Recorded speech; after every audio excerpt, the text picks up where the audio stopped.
Good morning, it's just after midnight. We just woke up. Well, I'm not sure if we really had that much sleep at all, Yeah, really. somehow we're doing yet again another sunrise hike this week after we did a night bus last night. But, you know, just the way it is when you're in this part of Indonesia in East Java, you kind of got to do the sunrise hikes because it's the thing to do. This trip to Mount Ijen cost us both 400,000 rupees each, which is around just over £20, but includes like the pickup and drop off. And also includes the fee to actually enter Mount Ijen because a lot of tours doesn't. But we booked it through Mocha Homestay and we found that was the best price in deal. So yeah, we're just waiting to get picked up and then we'll head out. Yeah, so the first step of the journey is like a 1 hour drive basically to like the car parking area, and then we've got like a hike up which will be like an hour and a half I think from there. But it'll be a bit cooler than it is down here. I think it should be sort of around like 10 degrees up there, which will be much better for hiking.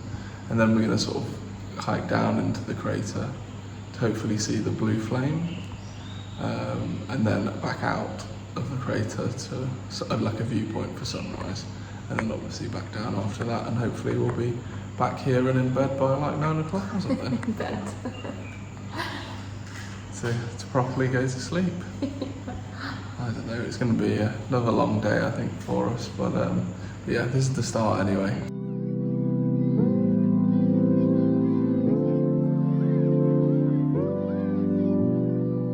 We had one very windy hour on the road and it's absolutely freezing. It's cold. But we're here, we've been given head torches and face masks to help with like the fumes when we're up there. Yeah, because it's Mollusk and water. yeah, because this is one of the most acidic Lakes in the world. Yeah, so I think it's the largest like volcanic acidic lake. It's got a pH of 0.2. Crazy. Which is pretty insane. But yeah, so a lot of sulphur mining goes on. But what's crazy as well is a lot of the miners don't actually have face masks. Yeah. So like they just sort of like, I guess because they've done it for so long, they've kind of got used to it or whatever. But I mean, it would take a serious toll on your lungs just because of how toxic yeah, it is. I just think it's awful. It's crazy. But mining is sort of one of the more well-paid jobs basically in Indonesia and in the area, which is what attracts people to do it. You get paid around $15 per day. But then also like us coming here and we're contributing and offering up lots of jobs in the tourism sector, so not everybody has to mine. So I think it's good that they're running tours here. Yeah, it's obviously a positive for the economy. I think it will be probably quite touristy, quite busy on this morning. Especially because we're coming for sunrise. Yeah, so that's the most popular time to come. I think the park itself closes around midday, maybe a bit earlier. But we were sort of umming and ahhing ourselves whether we would come a bit later on after all the people that have come for sunrise have left. Because most people come early, come and see, like, try and see the blue flame. Yeah. Just because it's one of the like only places you can come and see it in the world. And then they do the sunrise, and then they walk down probably about, I don't know, maybe about 6:30 or something. Yeah. Get down here for 7 and drive back, and they're back at wherever they're staying for 8, 9 o'clock. But what you could do, which we saw that was recommended, arrive around 6, half 6 if you've got your own driver, or even arrive a bit later, 7 or 8 o'clock. It would be good if you're a confident driver to hire a scooter and travel here by yourself. But I mean, those roads were so steep, like you'd have to get a decent scooter. Steep. And you'd have to be like confident. Yeah, there's little Honda clicks and stuff like that. Some of the bits, I don't know if there was 2 people on the scooter whether they'd make it up, to be honest, just because it was really steep in places.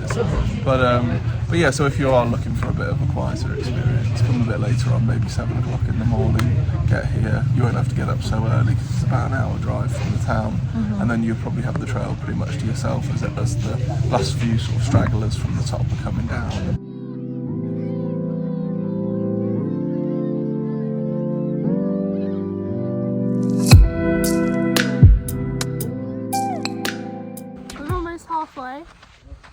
think. I don't know, maybe a third. Maybe. Yeah. But it's quite a steep, very sort of like sandy and dusty trail, which makes sense really with hundreds of people coming up here every day, and also like people pushing their big trolleys up. Yeah, fair play to them. Genuinely. Yeah, tough work, but just going slow and steady. yeah. Also, we're a lot warmer now, which is nice. Yeah. Soon warmed up. Exactly. Yeah, we'll check in with you again in a minute. Okay, now we're actually at halfway. So we're probably like a third when we last spoke to you, but feeling good again. One of the girls in our group is being brought up in a trolley. But I think it just happens people aren't experienced in climbing mountains. I think from what I've observed is that, like you say, people aren't really that experienced, so they're sprinting up.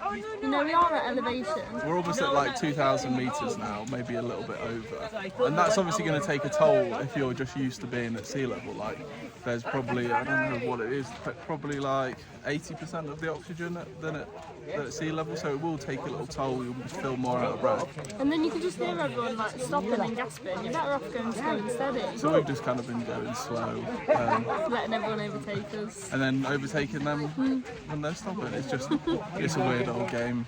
The hiking is, we were saying, is like 70% mental. You just gotta, you gotta know what you're doing in your brain.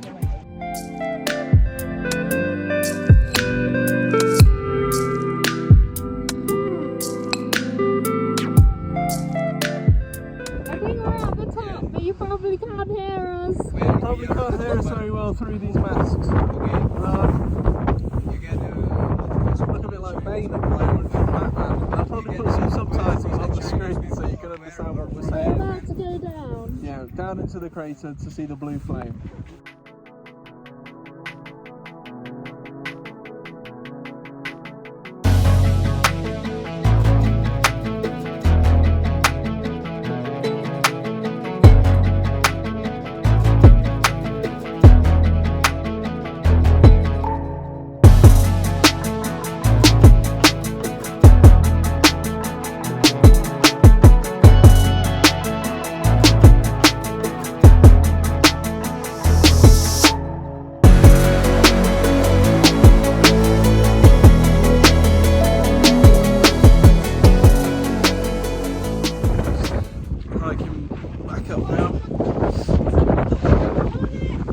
Blue flame was really impressive, but we'll speak to you more when we get to the top and maybe afterwards on the way down or something. Yeah.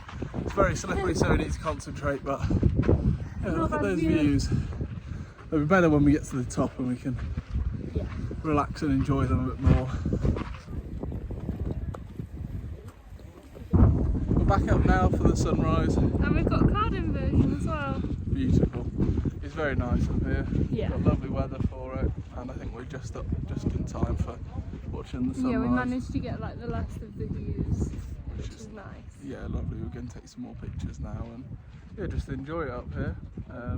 We have to leave our group behind just because they weren't going to make it basically in time. But lots of people stayed down the bottom to watch the sunrise over the lake, I guess. I guess if like you're not going to make it, then it'll probably be nicer than being like halfway up. But yeah. Yeah, but it's beautiful up here, and it's nice to know that we've got no more going up today. Yeah. Everything's going to be downhill. Generally speaking though, it's like a okay hike. I wouldn't say it's not too difficult. Just as long as you pace yourself, you'll be fine. Yes. Don't be one of those people that like sprints and then has to stop and catch your breath and sprints, because it's not worth it. You just feel it.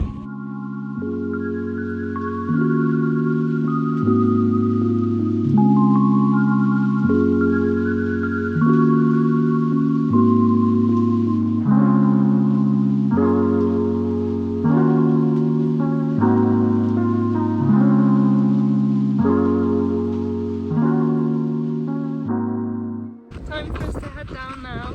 We had a hot drink up here, which was lovely actually. Yeah, it was very nice of our guide. Just like sat chatting with our guide and our group. Yeah, it's very funny people in our group. Yeah, it's hilarious. Just wetting ourselves up, which is so funny.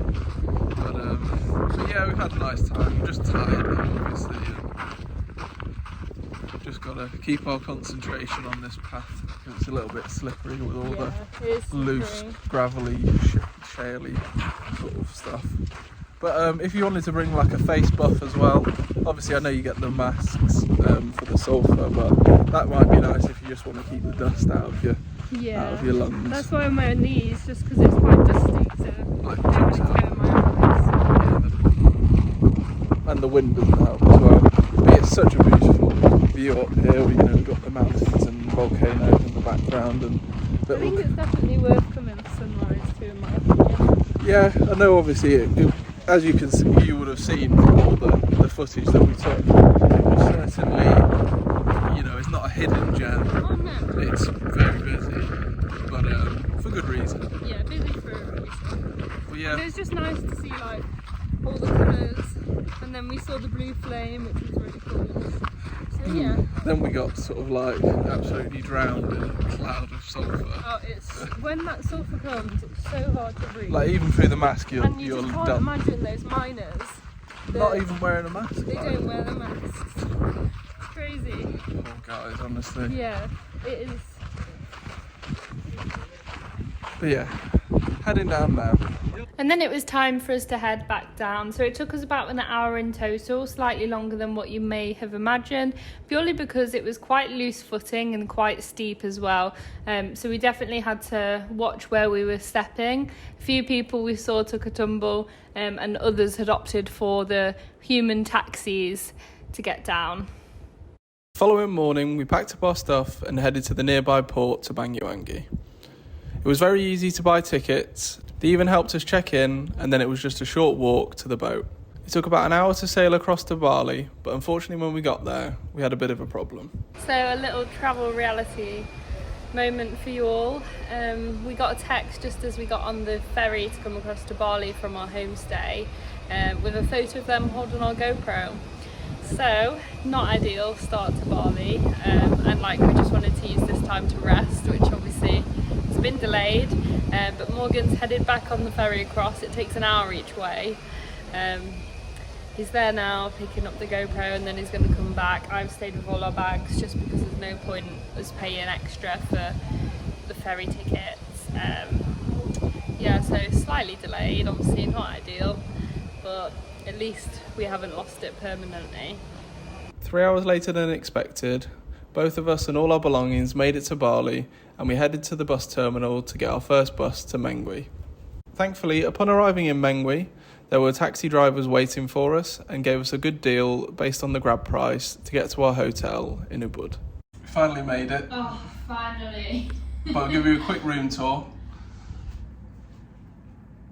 There's not really too much to it. Like a double bed, well, two singles pushed together. And then aircon. And kind of a nice little bathroom setup, shower. It'll do. We're just staying here for one night because we're here in Bali like a day earlier, basically. Just because, well, we don't sleep and stuff very well in the previous place in Banyuwangi. Because everywhere we booked was really cheap, yeah, but because they were next door to a mosque. Yeah, I think we've been booking cheap places in Banyuwangi and other parts in Java, but maybe it is just because people don't want to stay there because they're woken up at 3 AM in the morning by a mosque. But thankfully here in Ubud we won't have that issue, and we'll probably sleep through for the first time in a week and a half. Obviously it's not a complaint, it's just how it is. And probably should have done a bit more research into the places we were booking beforehand. But so we've got an extra night here because we couldn't book at the place where we're going to stay for a few nights after this. We're looking forward to it. We've got like a nice pool, so we'll spend the morning by the pool and then head to our next hotel. We really hope you've enjoyed this video. If you have, make sure to like and subscribe. And as always, we'll see you in the next one.